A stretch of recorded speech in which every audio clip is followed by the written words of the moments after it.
Loh, di dalam Al-Quran kan disebut inna syarrat dawabi indallahi lazina kafaru fahum la yu'minun.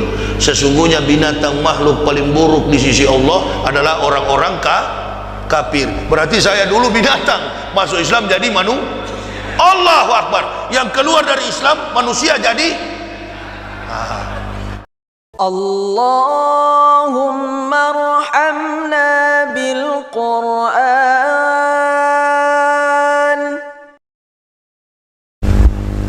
Ini hukuman bagi orang munafik. Kafir sebenarnya nggak berani Pak. Dari dulu nggak berani dia sadar dia cuma minoritas, cuma beberapa ekor. Kalau di dalam Al-Quran kan disebut inna syarrat dawabi indallahi lazina kafaru fahum la yu'minun.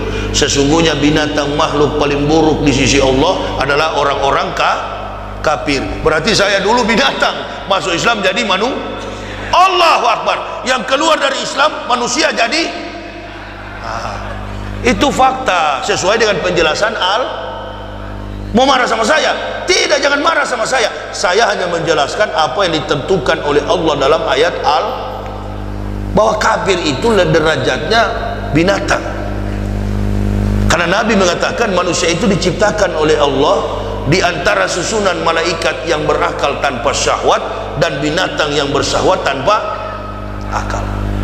Manusia kalah sifatnya, dikalahkan oleh keburukan sifatnya, akalnya dikalahkan dengan keburukan sifatnya, maka manusia satu tingkat lebih daripada binatang. Tetapi akalnya mampu mengalahkan keburukan sifatnya, maka manusia satu tingkat lebih dari malaikat.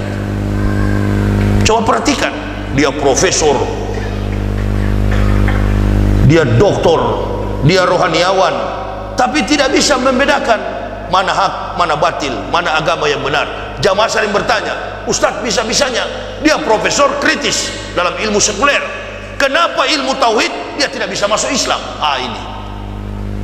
Ini rahasia yang paling besar yang Allah berikan kepada umat Islam. Makanya dikatakan selain Quran surah Al-Mu'minun ada juga Quran surah Al-A'la, qad aflahal man tazakka wa zakara rasma rabbih fasalla bal tusirunal hayyatad dunya wal akhiratu khairu wa abqa inna hasala fi suhufil ula suhufi Ibrahim wa Musa. Kalau agama Islam ini tidak betul, pasti tidak melibatkan nama Musa, nama Isa, nama Sulaiman, nama Ibrahim. Justru agama ini bersumber dari para nabi. Jadi ada ustadz yang ngomong di TV One, saya pun kaget. Loh, 3 katanya agama Ibrahim. Artinya agama Ibrahim itu ada Yahudi, ada Kristen, ada Islam. Apa nggak kacau cara berpikir begini? Sementara orang Kristen itu giat-giatnya, misinya adalah bagaimana supaya umat Islam murtad. Agama yang bersumber dari Ibrahim cuma satu agama dan tertulis dalam Al-Quran, Qul ainani hadani Rabbi ila sirati mustaqim dinan qiyamam millata Ibrahim hanifah wa makana minal musyrikin qul aina salati wa nusuki wa mahyaya wa mamati lillahi rabbil alamin. Katakanlah kami beriman, katakanlah kami beriman kepada Allah. Qul innani hadani, katakan Ibrahim, katakan Muhammad, qul innani hadani Rabbi ila sirati mustaqim, bahwa Tuhanmu mengajarkanmu kepada agama Ibrahim yang benar, dan Ibrahim bukanlah golongan orang-orang musyrik. Berarti agama ini terjadi ketika Rasulullah membawa Islam, mengajarkan ilmu tauhid 13 tahun di Mekah. Alhamdulillah, ini dari tadi sebenarnya, Masya Allah, sarap gahwah, tunggu masih panas. Ketika Rasulullah sallallahu alaihi wasallam membawa Islam, mendakwakan Islam di tengah komunitas Yahudi, orang ahli Taurat bertanya, Muhammad, agama apa yang kau bawa ini? Turunlah ayat tadi, Qul innani hadani, katakan Muhammad bahwa Tuhanmu mengajarkan engkau kepada agama Ibrahim yang lurus. Kenapa harus menyebut Ibrahim? Karena orang Yahudi paling hormat kepada bapak dari segala orang beriman, bapak dari segala para nabi. Abu Anbiya Ibrahim, Sayyidul Anbiya, nabi kita Muhammad sallallahu alaihi wasallam. Penghulu dari segala nabi, Sayyidul Anbiya Muhammad. Abu Anbiya, bapak dari semua nabi adalah Ibrahim. Makanya ayat itu turun, bilang Muhammad, "Qul innani hadani Rabbi ila sirati mustaqim dinan qiyama millata Ibrahim hanifa wa ma kana minal musyrikin qul aina sholati wa nusuki wa mahyaya wa mamati lillahi rabbil alamin." Maksudnya apa? Jelaskan kepada ahli Taurat, ahli-ahli kitab, pendeta-pendeta ini, bahwa agama yang kau bawa ini adalah rangkaian silsilah daripada agama Ibrahim. Dan katakan bahwa salatmu, hidupmu, hidup dan matimu adalah untuk Allah Tuhan semesta alam. Karena dianggap lain, orang Arab pada waktu menyembah Allah Ta'ala Usahudal Ilah yang disembah oleh Umar bin Khattab dan keturunannya dari nenek moyangnya, Allata, Al-Uzza, Ilah. Jadi ada 4 dewa yang disembah. Di dalam Kristen pun, di dalam sekolah pendeta itu diajar semester 4 tentang Islamologi. Jadi bohong kalau pendeta tidak tahu Islam ini benar. Yang paling tahu setelah para nabi adalah pendeta-pendeta, ahli-ahli kitab. Cuma sekarang ini tidak jujur. Berpikir mereka, kalau kami masuk Islam pasti hilang insentif. Kalau kami masuk Islam hilang gaji besar. Kalau kami masuk Islam, kami orang Manado, kami orang Eropa, kami orang Amerika, tak punya hubungan nasab dengan orang Jawa. Allahu Akbar. Dia tidak tahu bahwa dalam Islam ini tidak ada suku kasta. Istatun yadkhulun naro bisitatin. Kata Nabi SAW, ada 6 golongan yang masuk neraka karena 6 perkara. Yang pertama, al-umara'u bil ju'uri, penguasa yang sewena-wena. Yang kedua, wal arabu bitasubi, orang Badui yang fanatis suku. Di dalam Islam ini tidak ada, tidak boleh fanatis suku. Makanya di dalam Islam ini ada Jawa, ada Kalimantan, ada Sulawesi. Bahkan berkumpul kemanapun, imam yang baca ayat tadi dalam Al-Quran sama dengan imam bule yang ada di Amerika. Tapi orang Kristen yang tidak bisa bahasa Inggris kebaktian di Amerika, bingung dia. Pastornya mengatakan, "My people, you stand up please." Dia nggak ngerti apa ini maksudnya. Maksudnya berdiri. Suruh berdiri, nggak bisa berdiri karena tidak bisa bahasa Inggris.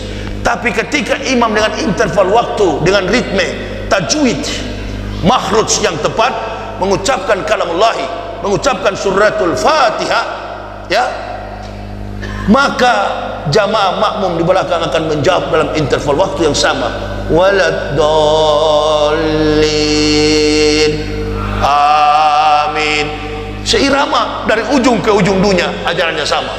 Sekarang timbul pertanyaan, kapan Nabi Muhammad pernah ke Indonesia? Kapan kira-kira? Dan kapan Nabi Muhammad pernah mengatakan, sayalah Nabi, sayalah utusan yang terakhir? Tidak pernah. Tapi Isa yang mengatakan, Musa yang mengatakan di Bukit Tursina bahwa dia adalah Nabi, dia adalah Rasulullah. Bukan cuma Nabi, Muhammad ini juga adalah Rasul. Orang belum tentu jenderal, tentara, polisi belum tentu jenderal. Jenderal sudah pasti tentara dan polisi. Paham kira-kira? Tentara, polisi belum tentu jenderal. Jenderal sudah pasti tentara atau polisi. Nabi kita Muhammad sallallahu alaihi wasallam bukan hanya nabi, tetapi beliau adalah Rasul. Kanjeng Rasulullah Muhammad sallallahu alaihi wasallam menjadi panutan bagi kita. Kok dihina-hina oleh kafir sampai air Zam-Zam katanya?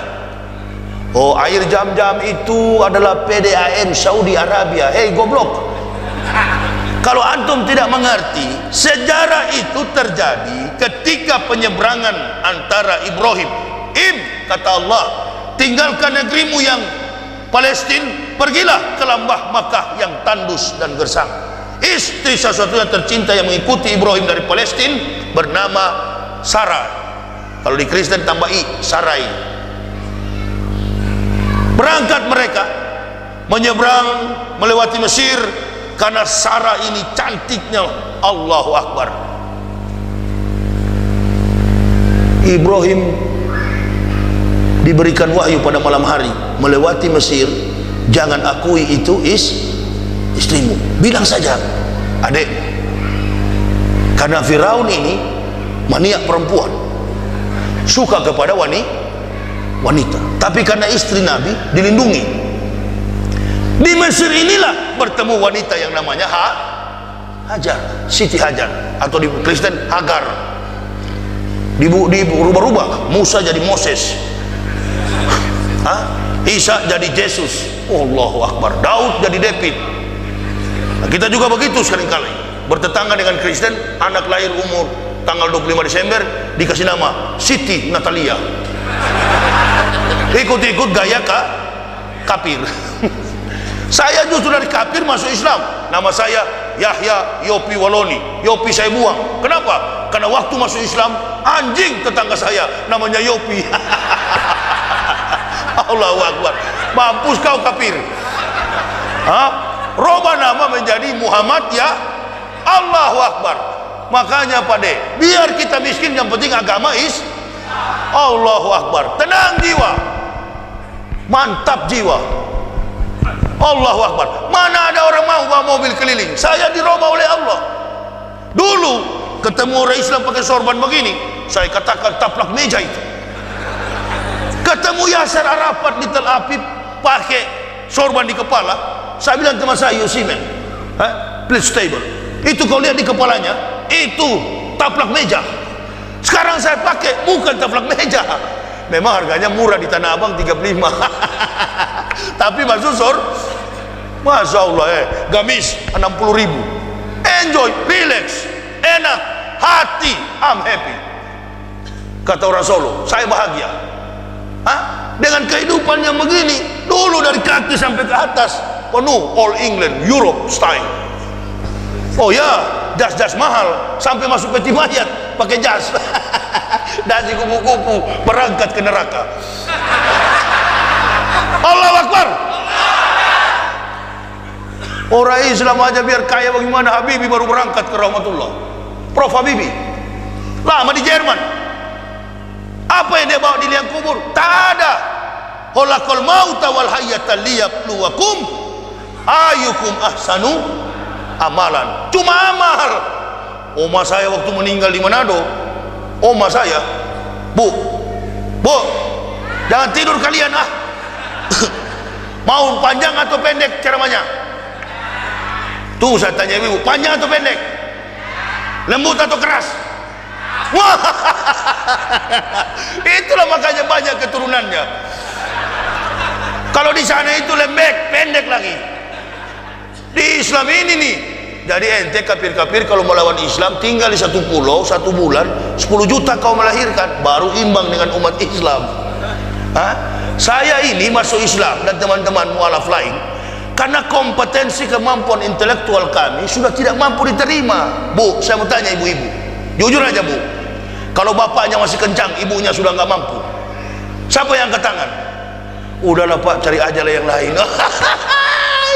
Sama dah kami ini, intelektual kami sudah tidak percaya kepada kebohongan Bible Chris, dan ruangnya sudah sempit, tak mampu memberikan pengetahuan sumbangsi bagi kemajuan ilmu pengetahuan dunia. Al-Quran kaya dengan penemuan sains dan teknologi, bahkan dalam substansi teorinya mampu dikaji secara saintifik. Itu kitab yang rasional, sistematis, kontekstualis, teologis, and rasional. Saya kasih contoh. Ada seorang ahli yang masuk Islam menulis sebuah buku dalam bahasa Perancis, namanya Maurice Buclay, Dr. Maurice Buclay. Buku yang dia tulis, La Coran, La Bible at La Science Moderne. Dalam bahasa Perancis, La Coran, La Bible at La Science Moderne. Bible dan Quran memandang ilmu pengetahuan modern. Bukan satu ayat, bukan satu Quran, bukan satu ayat, tapi hanya satu kata beliau masuk Islam. Mana ayat itu? Yang saya baca tadi, laqad khalaqnal insanan min sulalatin min tin. summa ja'alnahu nutfatan fi qararin makin. Nutfah, dia ini orang Perancis, agamanya Ortodoks Katolik, Kristen fanatis, sudah Katolik Ortodoks. Dia katakan nutfah itu setelah diuji di laboratorium, nutfah itu adalah setetes mani yang mengandung berjuta-juta sel telur, dibuai, disimpan ke dalam ovum, atau dalam bahasa Al-Quran fi qararin makin, disimpan ke dalam kantong rahim yang kokoh. Relevan. Beliau berkesimpulan, kapan Muhammad sekolah fakultas kedokteran, spesialisasi ilmu kan? Kalau mau debat jadi, saya mau tanya, coba dong, hei kafir-kafir, tunjukkan sama saya. Oh, saya akan panggil kafir.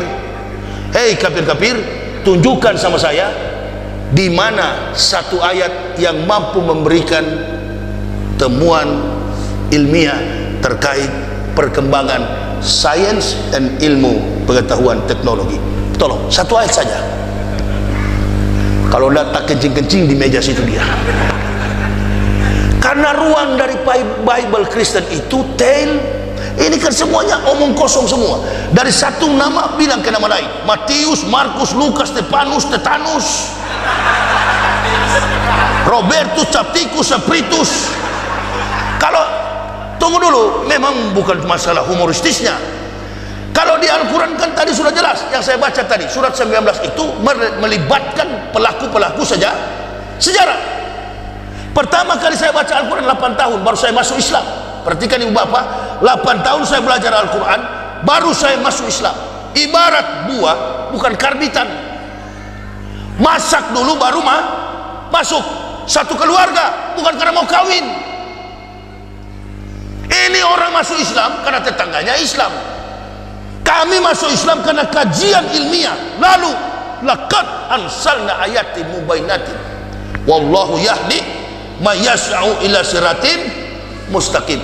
Allah berikan petunjuk jalan kebenaran yang menyimpan fakta tentang ilmu pengetahuan. Kalau ada, saya akan kembali ke Kristen. Saya akan kembali.